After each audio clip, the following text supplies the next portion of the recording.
I think that people that are artists are born looking at the world slightly differently. When I'm making a work of art, I'm thinking about how it could be received. And it's really hard to know and to control that. So I just do as much as possible, and then I have to trust it to the world. It has to stand on its own legs.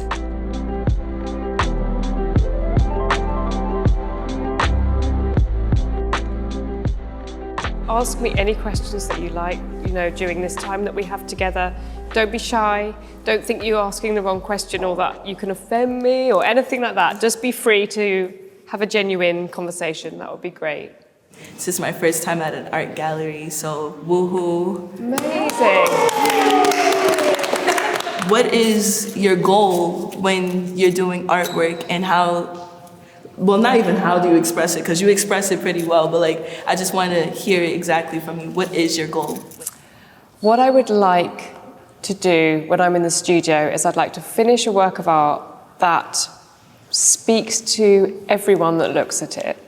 To some degree. There are going to be some people that might just respond to a colour, but there might be somebody else that responds to the conceptual content of the work, and maybe somebody feels seen or they feel recognition of some aspect of the work in a more psychological way. So when I'm making a work of art, I'm thinking about how it could be received. And it's really hard to know and to control that. So I just do as much as possible, and then I have to trust it to the world. It has to stand on its own legs. Can't have a wall text. It's got to do its own work. But that's what I'm worrying about while I'm making. Yeah, it's a good question.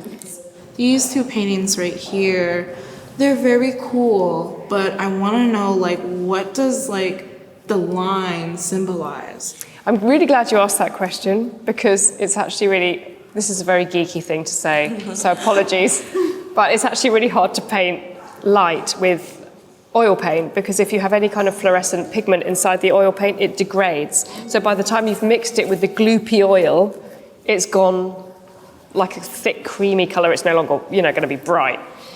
So that's been a real problem, and it's taken me a long time to figure out how to do it, but the way you do it is to trick the eye. So you think you're looking at that, but actually you're looking at dark red, like magenta, dark red, slight gradation, and then you put a lighter colour through the middle, and then it tricks the eye. What's really weird about this is if you turn the lights off, this still glows like it's a light. Whoa.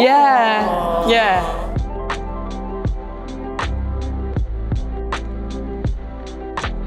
Where's the spider?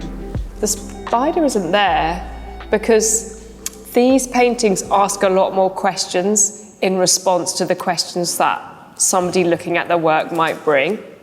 There are no neat solutions. There is no literalism at play in that work. You've basically just, within just a very brief way of looking at this work, exactly got to the heart of a very difficult painting, so you should feel very proud of yourself. It seems like the same person is being portrayed in a lot of different art. Is this like a self-portrait, or is this just the same person that you're picturing in your mind over and over again? So there's an element of autobiography in all of the works, but obviously more noticeably in the figures. I personally come from a perspective that I don't really feel I have the authority to make work or representation about lived experiences that I have not had myself. And I know there are different artists that feel differently about this, but just where I'm at now, I just feel as though I can only really speak from the place of knowledge. So the figures are composites. It's not a straightforward portrait in an autobiographical sense, but there's a lot of me there.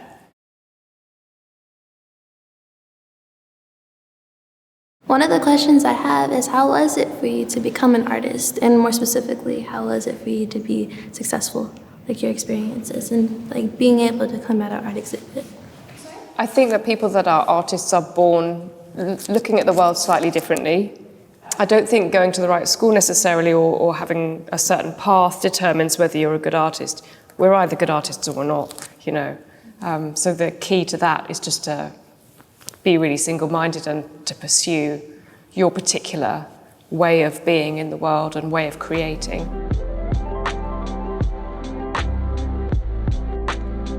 I saw that you like to express anxiety and eroticism. Is that accurate? Yeah, sure. I mean, eroticism, of course, because I'm dealing with the body, and that's such a fundamental aspect of humanity. Anxiety is more nuanced.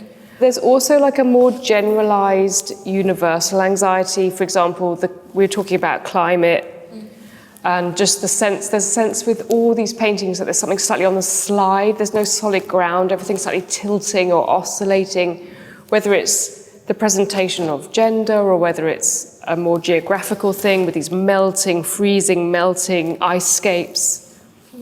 So there's a real sense of moving from one state to another, and that's, I guess, an expression of an anxious state. So, yeah. There is a image of a switchblade. What does that represent? Yeah, so the general premise behind a lot of the works in this exhibition is that there's been some kind of catastrophic event, right? Probably ecological, and that there's nothing left. But there's some agency, like we don't know who has survived, but somebody has survived. And it's somebody who's very ingenious and someone who is used to surviving difficult terrain and has brought those gifts and those clever survival skills to this situation. And you can glean a little bit about their identity. It's almost like a portrait of somebody, but without painting a physical face, through what they've gathered together in these little, in that case, a museum or the tools they're using to create.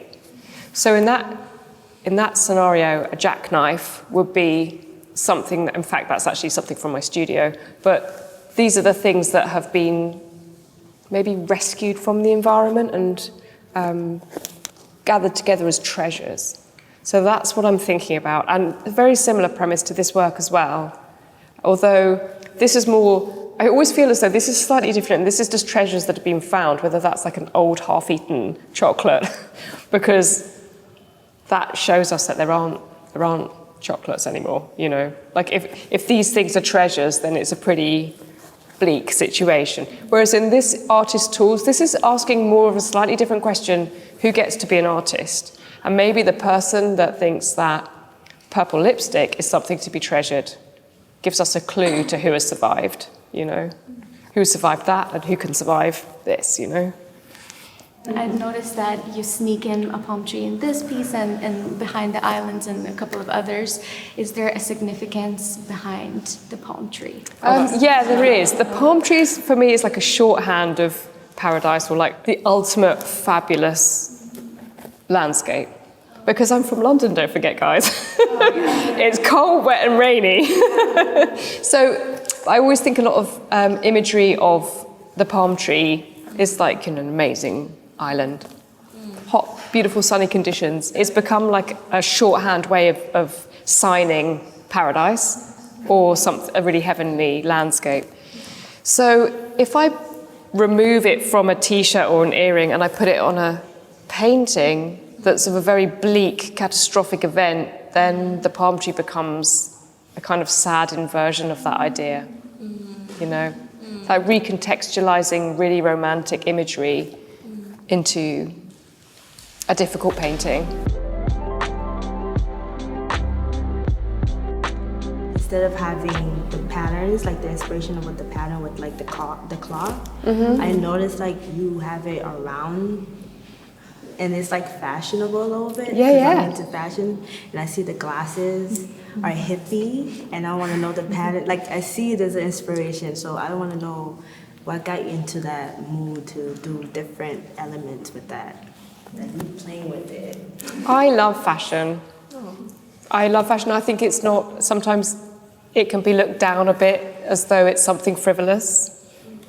And I think that might be because it's something that women or gay men or non-binary people have typically used to express themselves. And maybe that's why there's some deep intellectual suspicion about fashion. Actually, if you think about it, I think fashion, whether it's haute couture or street fashion or particular kind of sub-trend, it's all speaking about this moment now, and it moves really quickly. And I think it's one of those languages that is so poetic and so philosophical about who we are now, And so for me, I take fashion very seriously. I didn't really have nice things growing up, so there's probably an element of my, interest in that. But I take fashion really seriously as like a language. So I deliberately chose that garment because it's not apparent whether it's made out of beautiful embroidery and colour as well. But is it a rose? Is it a rosette? Or is it, she looks as though she's been taken out by a cannonball. Is it a blood stain? Or is it part of her skin? Yeah, exactly. So it's like that ambiguity that you've just read beautifully in that work. That's why I deliberately chose that particular. And this is a reference to Elsa Schiaparelli, who's an amazing designer, as I'm sure you know. And I saw this particular glove that she's got in her tool belt. And she's got snakeskin nails that are attached to the glove. And I just loved that she might be wearing that as an extension of her ability to scavenge or to somehow just to present that veneer of being in control and agency, but also having that. She's also wearing a little nail. Go and have a look later if you haven't noticed it. She's wearing like one of those Yves Saint Laurent nails from the 1970s. Oh, you guys are all brilliant. You're all on it. You guys have all seen it. That's amazing. It was very interesting for me to see that and think about Mother Earth and then pollution and all that kind of stuff. So I want to ask about how being mother, how does that change your way looking at femininity, and what does feminine mean to you now? Yeah, well, for many, many years, I didn't touch the subject of the female nude with a barge pole. It's so complicated because you're having to fight the idea of male projection onto the female nude, and then, of course, a lot of the historical paintings were never meant to be even viewed by women, weren't even allowed in the galleries because it would corrupt us, or whatever. But so there's all these layers, and then, of course, there was the feminist fight back. I want to know what's the creature that's wrapped around her neck. It is actually, in real life, exactly like this. So sometimes people think that I'm making these surrealistic choices, but they're really not surrealistic paintings. The reason I chose this particular creature is because it genuinely has testicles that colour.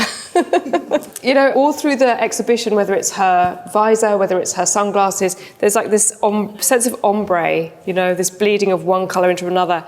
And it ties into exactly what I'm saying about this kind of restlessness. So even the colour doesn't settle, So that was my main criteria for choosing this incredible creature, which is a vervet.